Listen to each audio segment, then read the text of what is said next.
आकाश mobile shopping. सर्व प्रकारचे mobile रिपेअरी करून मिळतील। आमच्याकडे सर्व प्रकारचे मोबाईल ॲक्सेसरीज, मोबाईल लॅमिनेशन, नवीन मोबाईल विक्री, मेमरी कार्ड डाउनलोडिंग व सर्व कंपनीचे रिचार्ज मिळतील। आमचा पत्ता बस स्टँड जवळ छत्रपती शिवाजी चौक, विजापूर रोड, संघ। मोबाईल नंबर 91 46 75 36 15 आणि 96 73 08 08 23।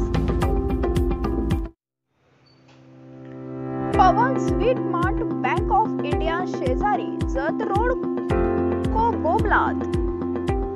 ताजे व स्वादिष्ट पदार्थ व वाढदिवसाच्या केक ऑर्डर प्रमाणे मिळतील। पेढा, बर्फी, सोनपापडी, जिलेबी, बुंदी, श्रीखंड, फरसाणा, बेकरी प्रोडक्ट्स व कोल्ड्रिंक्स मिळतील। ग्राहकांना बसण्याची खास सोय। मोबाईल नंबर पवन कमतगी 97 66 79 59 51।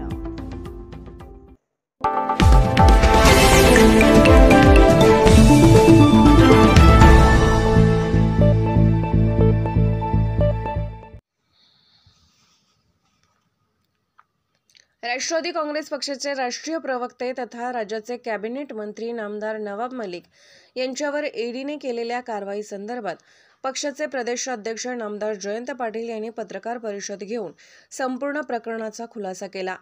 तसेच नवाब मलिक यांच्यावर झालेल्या आरोपांचे खंडन केले। माध्यमांपुढे बोलताना जयंत पाटील म्हणाले, मंत्रिमंडळातील एखाद्या व्यक्तीला पहाटे 5 वाजता समन्साशिवाय ताब्यात घेणे, त्यानंतर ईडी कार्यालयात गेल्यानंतर समन्स देणे हा सर्व प्रकार कायदे धाब्यावर बसवून केलेला प्रकार आहे, असा थेट आरोप जयंत पाटील यांनी केला आहे। तसेच सर्व खरेदी प्रक्रिया रीतसर करण्यात आली आहे, असे स्पष्ट मत जयंत पाटील यांनी मांडले। यात कोणताही आतंकवादी दृष्टिकोन लावण्याची गरज नाही, असेही ते म्हणाले। नवाब मलिक यांना हसीना पारकर यांना धरून दाऊद इब्राहिम पर्यंत त्यांना जुळवण्याचे काम सुरू आहे। यामध्ये कोणतेही तथ्य नाही। तसेच मागील 20 वर्षापासून यावर कोणीही आक्षेप घेतलेला नाही। अचानकपणे हे सुरू झाल्याचे जयंत पाटील म्हणाले।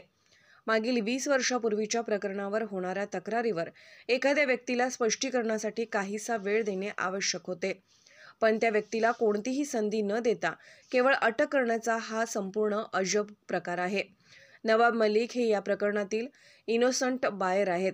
या खरेदीची 2018 साली जाहिरात प्रसिद्ध केली असतानाही मुनिरा प्लंबर अथवा त्यांच्या आईने कुठेही आक्षेप घेतलेला नाही।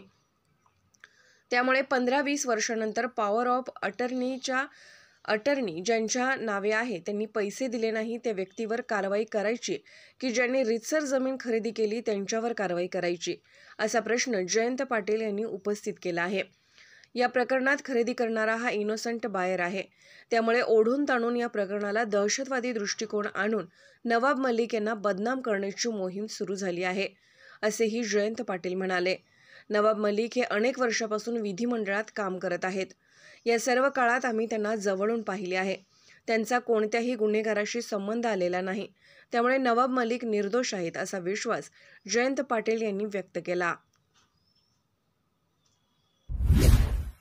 ताज्या बातम्यांसाठी पाहत रहा संघर्ष माझा जत।